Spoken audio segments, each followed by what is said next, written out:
body and grinding down the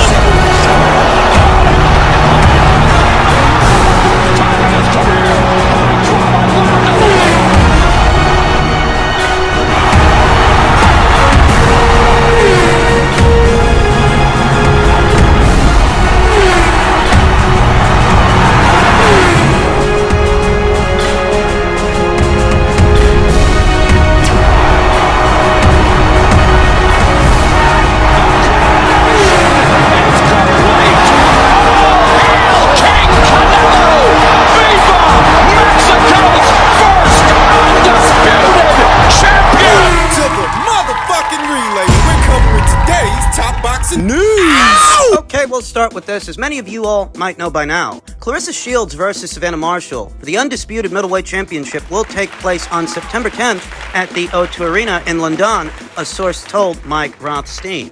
And that much we knew, that much we heard already.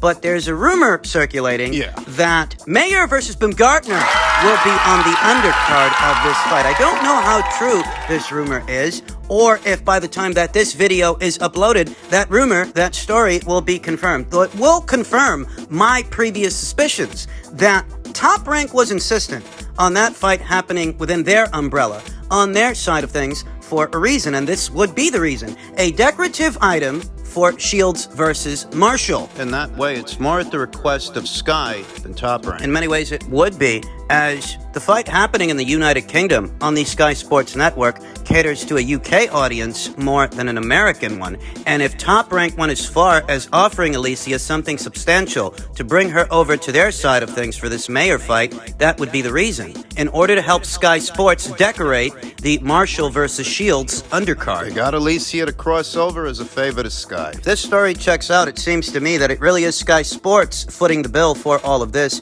as opposed to Top Rank. Yeah, I mean, if it's going to happen on Sky and it's going to happen in the UK. Two homegrown American fighters, American champions, fighting on UK soil in what would be the biggest fight of their careers, one of the biggest fights in the entire sport of women's boxing. It's novel, to say the least. In some ways, it's in keeping with the decorum, and in some ways, it isn't. It's in keeping with the decorum because this is all intended to happen on the same card as Shields versus Marshall. One of the most highly anticipated fights in all of women's boxing, as is Mayer versus Baumgardner. In that way, it's in keeping with that decorum, though it is novel seeing two homegrown American fighters having their inexorable showdown abroad, as opposed to here in the United States. I would have much rather. I would have preferred if it were Matchroom doing the fight, Matchroom doing the show. But whatever was offered to young Alicia Baumgardner, it must have been substantial that she'd be willing to have this fight under these circumstances. That in tandem with her liking her chances against Michaela, who she's maintained throughout. She can stop her. Talked to Alicia on numerous occasions, and she's insistent. She's gonna knock Michaela out. Michaela, who says she has the greatest news coming, and it's all for the fans. News that she is hoping to announce next week. This news of Shields versus Marshall officially taking place September 10th at the O2 Arena. That news arrived only days ago, and I believe the reason we haven't gotten a confirmation date for Mayer versus Baumgardner is because they were waiting to situate all of that between Claressa and Savannah. And now that that's situated and it has an official date and an official location, so does this. That's what I think the holdup was, because we've been waiting all this time for an official announcement. We weren't going to get any official news on Mayer versus Baumgardner until we first got official news of Shields versus Marshall. That's what I believe the holdup was. My thoughts. Mayer versus Baumgardner as a fight has all the ingredients to be billed as a standalone main event. That rivalry in it of itself is worthy of being a main event. Juicy. But because Michaela Mayer has very little options between 135, 140, 147, they had to hit the gas on this Baumgardner fight. Matchroom's got the run of the place from 135 pounds all the way up to 147. All those belts are on the Matchroom side of things. So if you're Michaela Mayer and you're a top-ranked fighter... It really was the only fight to make. Feels like the fight is ahead of schedule for me because I anticipated that Alicia Baumgardner would at least get the chance to unify titles with Hyun-Mi Choi. But the story is Hyun-Mi Choi is dragging her feet. So between Hyun-Mi Choi giving Alicia Baumgardner a hard time and and Mikaela not having very many other options outside of this fight, that's what resulted in the fight being ahead of schedule and not getting the time to build that I thought it would. It could have been a bigger fight with more promotion, and the fighters would have got more money down the line than they're about to get. I'm happy that the fight is happening, and I'm going to watch it, of course, but that is the reality of it. Down the line, the fight would have been worth more money, would have been bigger. Like I said, this fight could be a main event in and of itself. So I just want to come in here and set the record straight before anybody else tries to. Me and my team this morning arrived at Heathrow Airport, ready for the press conference, ready to fly out. And as soon as I entered the airport, I got pulled to one side and I was told by the Homeland Security officer that was there that my ESTA had been denied and I wasn't able to travel to the USA for a reason that I apparently know. I can stand here and say I've done absolutely nothing wrong and I have no clue why I'm not allowed to travel to the USA.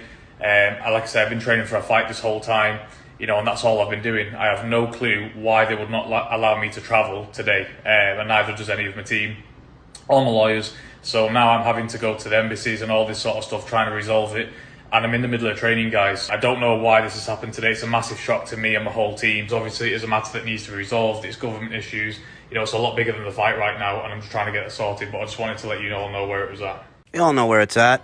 We all know what this is about, and we all know why Tommy's not allowed to enter into the United States. It has everything to do with that situation involving his older brother, Tyson Fury, and his connections to Daniel Kinahan. Daniel Kinahan, who was sanctioned by the United States in tandem with his family members and business associates. Jake Donovan tweeted, told that tomorrow's press conference to formally announce the August 6th Showtime pay-per-view event is postponed, while the pay-per-view event remains in a holding pattern pending Tommy Fury's travel issues being resolved. The U.S. government wants to help cripple Daniel's operation. It's basically what it is. Approximately 600 people in association with Daniel Kinahan, tenuously or otherwise, are not allowed to enter into the United States. Tommy Fury being one among them. As well as many other familiar faces, I suspect. What's going on here is the U.S. government is doing their best to cripple Daniel Kinahan's operation, even if it means just shooting in the dark,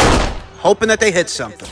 Because I mean, really, how instrumental could Tommy Fury be to Daniel Kinahan's base of operations? What role, if any, does he play? And how necessary is it really to ban him from entering into the United States? Tyson Fury, I can understand. I feel that Tyson Fury has had a closer relationship with Daniel than his younger brother, Tommy. Better still. You know that Tyson Fury's been refused access to the United States for a second time? Apparently he has, after making a second attempt to enter into the country, boarding from Manchester. Tyson Fury is still not allowed access to the United States, and it's affected his brother. It's begun to affect his younger brother's career. I don't actually think Tommy has the relationship with Daniel that Tyson has, though all the same. Guilty by association. Fuck him and fuck you. Fuck the both of yous. Jake Paul reacted to this news by way of his social media and stated, Tommy, no matter how hard you try to get out of this fight, I'm going to do everything in my power to not let you weasel your way out.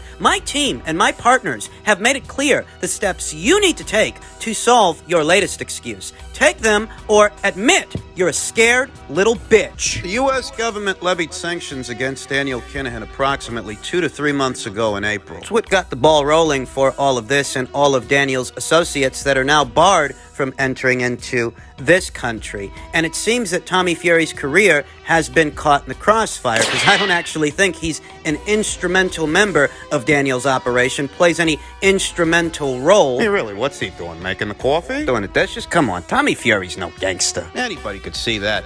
He's a novice boxer at best, trying to live his life. This thing between the U.S. government, Daniel Kinahan, and all of his associates, tenuous or otherwise, we don't know how long this is going to go on, and because of that, we don't know how long Tommy Fury will be barred from entering into the United States. It wouldn't surprise me if this fight perhaps doesn't materialize, or if it does, it might have to abroad. It might have to somewhere else, in a time zone that can accommodate a U.S.-based audience, as it is Showtime that's billing this as a pay-per-view. It's Showtime that's paying for all of this. This might be why Big John Fury was talking about doing the fight somewhere else. He knew that this situation might affect not just him and Tyson, but Tommy also. Jake Paul could save himself and Showtime a lot of headaches if he simply finds someone else to fight, because Tommy Fury's travel ban isn't Jake Paul's problem. The show must go on. He's already made 2 attempts to do a fight with this guy, and all the the problems those fights have had are on Tommy's end of things. Whether it's Tommy's fault or not, it's still on his end. Well, at the same time, Tommy Fury really is the ideal opponent for a guy like Jake Paul who wants to legitimize himself as a boxer against an actual boxer. He's got some value by way of name association, him being Tyson Fury's younger brother, having made an appearance on Love Island, somewhat of an international audience, some folks in the UK that might know who he There's some people in the United Kingdom that know him. Let's be honest, Tommy's not very good. That's yet another angle of why this is such an ideal fight for Jake. Tommy is no blue chip prospect. I think it was Eddie Hearn who said it best. When asked, could Jake Paul actually beat Tommy Fury, he stated, I think he probably does. On paper, Tommy Fury should beat him easily, but then you watch Tommy Fury and you think, well, actually, you're not very good either. Could you imagine if this fight happened and Jake wins this fight? Big John Fury's gonna drive that camper of his off a cliff. Big blowhard John Fury, who spends an awful lot of time shooting off at the mouth about the fighting Furies and how they're all fighting men, all that jazz. So right now, Tommy Fury's banned from entering the United States, but if he loses that fight, I'd wager they'd ban him from entering the United Kingdom. If they can sort this out, and Tommy Fury is able to travel, if he has this fight, he loses this fight, he might as well not go back home. Do you really want to be the professional boxer that lost to a YouTuber? At least those retired MMA guys have an excuse. This ain't their town, this ain't their forte, but you're supposed to be a boxer, and not just any boxer, you're supposed to be one of the fighting Furies! The U.S. government might be saving Tommy a headache.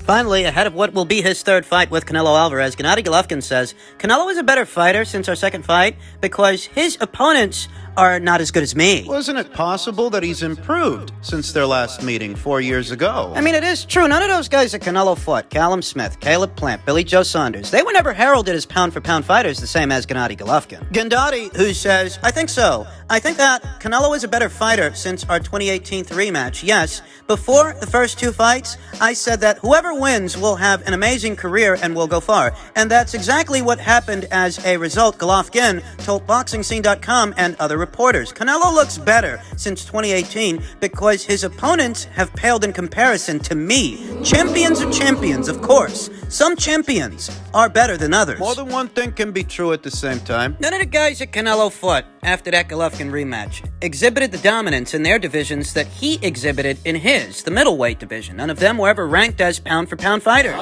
the way that he was once ranked as a pound-for-pound fighter. In some lists, the number one ranked pound-for-pound fighter. I wasn't surprised that this fight is personal for Alvarez, but on the other hand, if it's personal to him and his team, you should ask him why exactly, said Golovkin. In my opinion, I don't think anything is personal. This is a sport. If he says it was personal, then why has he been putting the third fight off for so long and not resolving the situation? If you have something against your opponent, you display it during the fight. When the fight is over, you hug each other, you shake hands, and you put everything past you. Ah, come on, Gennady. Let's not pretend you're going to be sending Alvarez a Christmas card. Perhaps ahead of this trilogy, Canelo Alvarez is wearing his heart on his sleeve more than Gennady is, and Gennady is keeping a steely reserve, a steely professional reserve, albeit a disingenuous one. He don't like Canelo, and Canelo don't like him. Just come out and say it. He says, I never felt that I needed the third fight in order to retire. Some ways that's true. He made so much money from the first two fights. And the dollar amounts he was paid when he initially crossed over to DAZN.